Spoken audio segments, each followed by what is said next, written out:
For item number 40 of my list, I wanted to read 5 books in Japanese because I'm getting out of super practice, but I took that down to 3 because I didn't start working on it early enough, and I still wanted to do it though, so I took it down to 3. The first one I read was like an anime book story of Princess Kaguya. It was a super kids book. It was really thin, but I read it.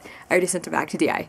The second thing I read was this ginormous one-shot manga collection that I got when I was in Japan for my internship, I think.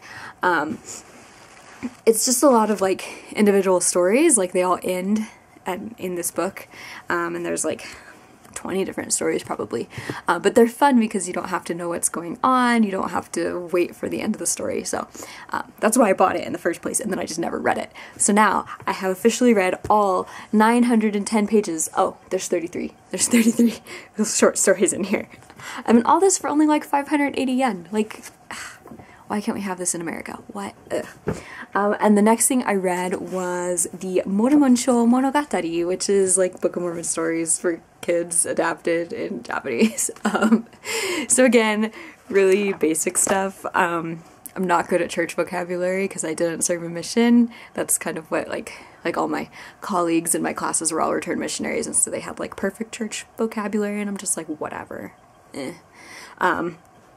So that kind of helped me build up a little bit more, and it was interesting. I don't know, it's always kind of interesting to like read the scriptures in a different context, like read the Book of Mormon backwards like I did for my other option, for my other goal. And like, yeah, reading in another language, you kind of get just a different like perspective, just a little different spin on things, so it was cool. For the Book of Mormon stories, I did keep like a vocab list, but I tried not to look up too much, only if it was like what I felt was like integral to like understanding.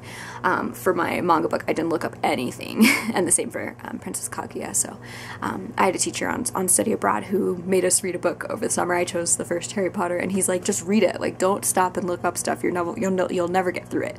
And so there's a lot that you can pick up by context just from keeping going, and as you see it multiple times, you're like, oh, that means this, okay. Anyway, I'm glad that I did this. I think I do need to look for more ways to just keep my Japanese up, or I'm gonna completely lose it, and that would be really sad. So I'm glad that I've done at least this.